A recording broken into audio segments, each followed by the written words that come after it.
one, and I have owned this McLaren MP412C for 3 years out of warranty. Now, if you haven't watched year number 1 and 2, I encourage that you go watch those first. But if this is your first one, okay. And if you have watched the other ones, here we go.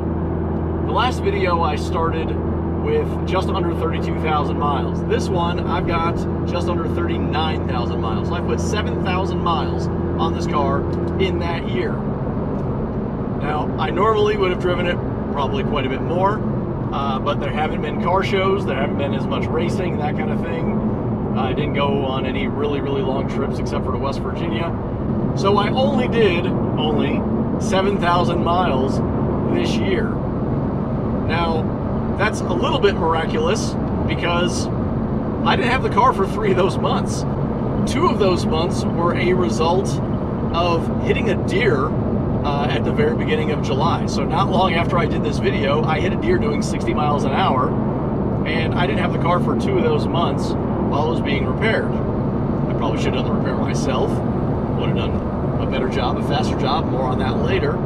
And then there was another month where I had glass that needed to be replaced, and that took a month. So I only had the car for 9 months out of the year and did 7,000 miles. Most of those miles came from doing fun drives, like in the area that I'm in right now, or out with friends. And some of that was going to races and doing some racing. I do autocross with this. So let's jump right in, and I'll cover all the details of the actual cost of ownership of one of these cars out of warranty.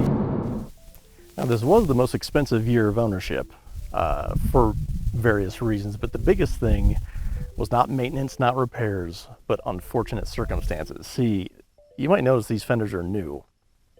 And these fenders are new because I hit a deer. Now, that happened right after I filmed a 2-year video. So I went to WRG Body in North Carolina. That was the recommended body shop by the dealer. They're McLaren certified by the dealer, and they were awful. So the total on fixing all this, what was damaged in that accident was this headlight. One of the brackets on the bottom of it needed to be replaced because it got broken where it mounts back here. Body shop did not catch that. I had to tell them that. So that was, I believe, $3,200 for the headlight. The fender was $3,000. I decided to just go to carbon fiber, nice exposed carbon fiber. Now they are now vented, and on both sides, that was $3,000. We had the bumper, is the factory bumper. It was repaired and repainted, and that's where they got extra awful. But the total thing here was $13,000. They overpriced everything. They did an awful job. The fitment of the fenders was terrible. The paint literally peeled off. Picture there. So I also had to have that fixed on my own dime. So I paid out of my own pocket to fix what another body shop did because they were just that bad. I was never going to let them touch it ever again. So I went to DC Customs in Inman, South Carolina. They matched the paint. They didn't use McLaren paint, and everything is perfect. So you don't have to use McLaren paint like you supposedly have to do. They had the car for a little over 2 months. They said it took 2 months to actually get the paint, and that was not the case with DC Customs. They mixed their own and made it work in a matter of days. So insurance paid for that. I didn't have anything to deal with that. Everything was fine. The other thing that insurance paid for was this glass. Now, that was a result of somebody breaking it for me, and that ended up being $5,000 that insurance also paid for. The glass itself was about $1,800. I let the dealer do all of the labor and all that stuff because insurance is paying for it. Why am I going to spend my own time doing that? On the contrary of where I probably should have done it myself was that crap work that WRG did on the front. I probably should have done all that myself. I ended up fixing all the panel fitment and all that other stuff myself, the non-body person. So I figured I should be good with the glass, and I was. Dealer did that. That was fine. So we are at $18,000 of things that are just victim of circumstance that insurance paid out. As always, there is going to be some maintenance costs and then some modification costs. I haven't really done any modifications this year. A little bit, not much, but I'll go over it. And the maintenance I've made some notes on. So we'll start from the back here. We had the clutch and transmission service. Now, I was a little bit late on the clutch because I didn't know what the maintenance interval was. So I was a little bit late on that, and I'm early on the transmission because they're basically in the same spot, and I decided to do them both at the same time. Now, I have to say that the cost of materials has fluctuated quite a bit since I've done it, but also when you're dealing with dealer parts, sometimes they just hike the price way up for who knows what reason. The clutch and transmission filters are parts that you have to get from a dealer. There's not another equivalent out there that I'm aware of. If you do know one, comment below. But between all of the fluids and the two filters on the clutch and transmission service combined was a whopping $500. And I did videos on those, so you can do those yourself. I had the oil change that is required every year. This year I had about 80 bucks in that one. The engine air filters. Now, the ones that I had were not original to the car. They had been replaced at some point. I believe the date on those was maybe 2015. I did have the foam breakdown that happens inside those air boxes. So if you haven't checked yours, check them. See if the foam is degraded, broken apart, and stuck in the filter. I had already cleaned out everything from the filter, blew it out from the inside, but it was still a little bit dirty, which I'm not too surprised based on where I drive and that kind of thing, and being 39,000 miles. So I did replace those air filters. The ones I replaced with are from Suction Solutions. You can find those on emfautos.com. Those are $200 for the pair. Did a video on those as well. So that was not something you need to replace every year like McLaren says you do, but it is something that I did go ahead and do. Did I absolutely need to? Probably not, but it wasn't a bad idea to replace them. They were getting a little funky. Now, I did actually have a problem this year, and that was related to the water pump. So there are two functions of the water pump. There is a low temperature circuit and a high temperature circuit, and the high temperature goes to the engine and the low temperature goes to the intercoolers.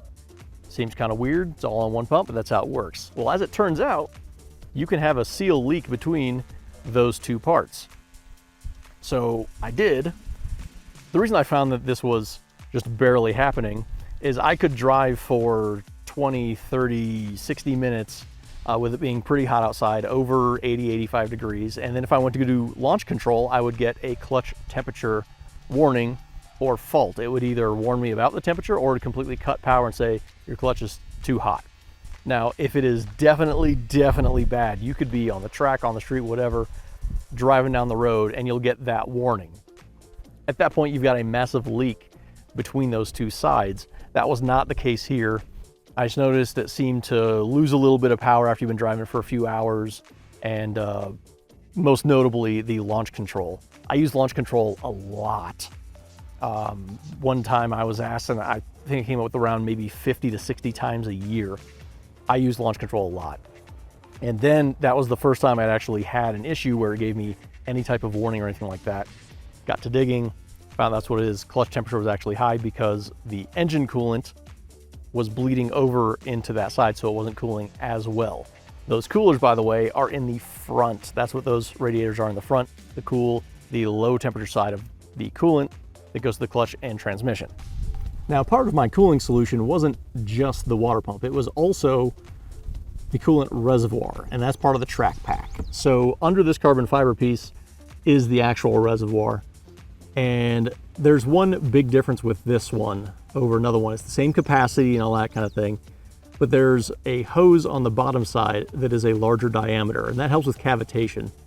So it's basically the flow of the coolant is improved on this reservoir. So it's the reservoir, one hose, and the water pump, and that's the track pack. So I did all of that just to get ahead of the game. I didn't have a problem while I was driving it, But when I want a launch control, I want a launch control. So I went ahead, took care of it anyway, and it's done.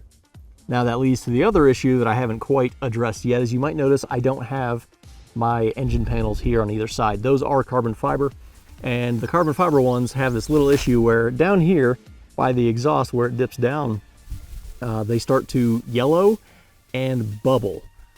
So mine are out. They've been out for a while. I am going to correct the bubbling on that and refinish them, but I haven't done that, put them back in. But that is something that could happen to yours, probably will. I just need to address, I'm doing that myself. That will cost next to nothing. It'll be pretty cheap to do that. You can't send off to a professional. You'll have some cost there. Maybe they'll do a better job. Who knows? But there is that. I don't know the cost on that, but it is a thing that went bad. It hasn't failed, but could at any point. This ISG pump right there, and McLaren says replace it every 2 years. I've had the car for 3 years. I don't know how old it is. What I do know is when they go bad, you just do the delete. And I'm going to start making delete panels for those because ISG is stupid and it makes awful synthetic noises. So be on the lookout for those replacement parts when I make them. They will eliminate all of the hoses and all that stuff and just kind of clean up the engine bay, which would be my purpose of doing that right now because it still works.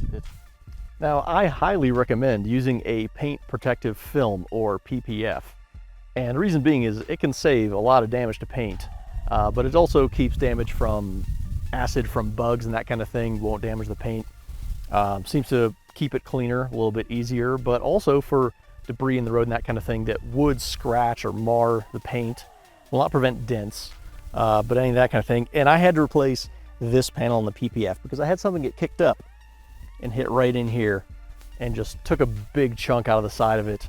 The paint was fine, everything was good. The PPF did its job, but I did have to replace that, and that was about $200 for that panel.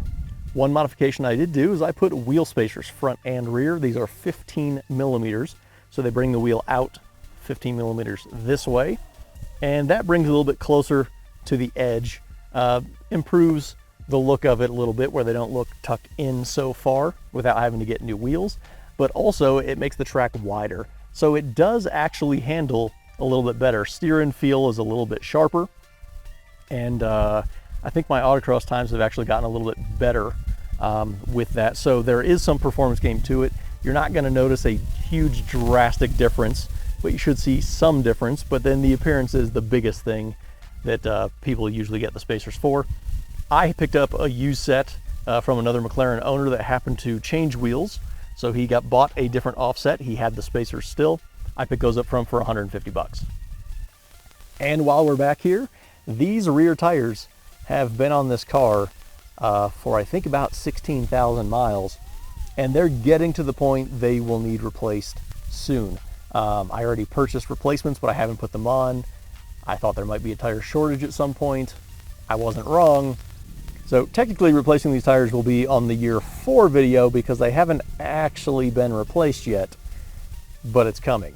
The front tires, on the other hand, are good to go. Those are getting quite a bit more miles out of them. And I should mention that these are Michelin Pilot Sport 4S's.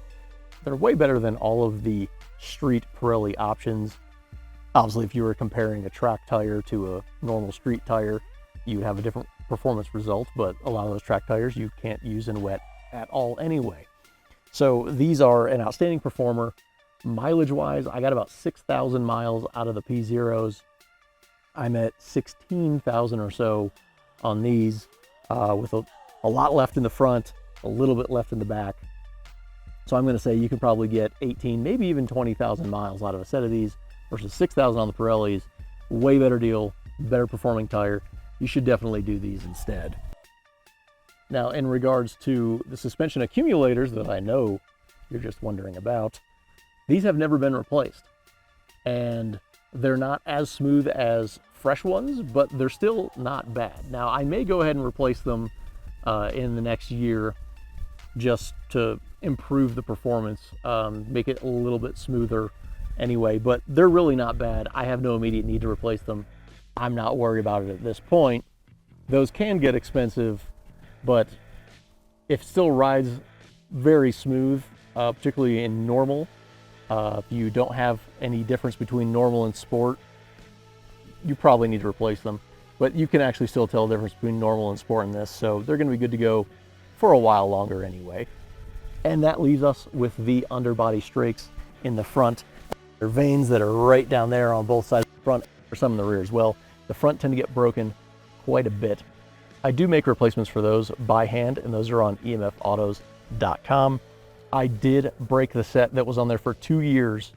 I had to go off the edge of the road into the shoulder, and it was a hard drop off, and it hit one spot and cracked one, took a little bit of a chunk out of it, and the other one fractured but was still together.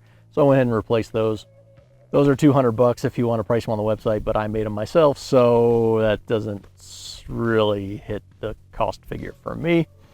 And that's all that's gone wrong. So in my 3rd year of ownership, the actual cost to keep it running and everything good, $1,780. That was all the maintenance. That's the water pump, the coolant reservoir, clutch service, transmission service, oil change. That was it, $1,780. Modification wise, didn't really do a whole lot. If you really want to tack it on there, got a new radar detector too. Unit in R7, super nice. Had an R3, still have it. R7's better. Cost of ownership of these cars can look really scary. When you look at the price of the car, you talk to a dealer, people that have had warranty work done where they had the invoice, which is always inflated. But there are independent shops that work on it, and McMedics. Yeah, that's me. We form McMedics. We will travel anywhere in the world to work on your McLaren. We can do tunes, maintenance, troubleshooting, all that kind of stuff. We also supply parts. So it's not that scary if you have some resources. And there are different forums that have a lot of knowledgeable people that can kind of point you in the right direction of things you might be able to figure out yourself, or maybe a simple, easy fix like disconnecting the battery and plugging it back up, you know, a half hour later. So it's really not that bad to own these cars. I can tell 3 years has cost me almost nothing to own this thing.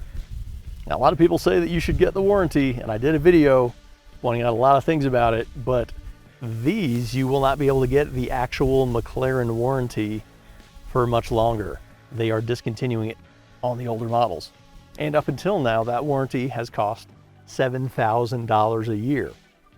The maintenance is not anything that's covered by the warranty, and I haven't had $7,000 worth of problems. So owning one of these out of warranty should not be scary at all. If you really want to do it, take that $7,000 you spent on that warranty, put it in a bank account, then whenever something comes up, take that money, there you go. You're going to end up saving money in the end.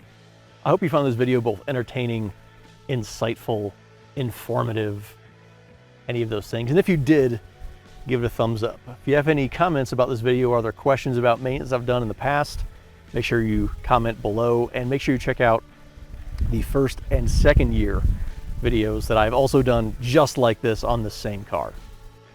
Make sure you check out all the DIY videos I have also put on the channel. Follow me on Instagram, then you can see when I do things like hit a deer. And I'll be making another one of these for year number 4 of ownership of a McLaren not under warranty.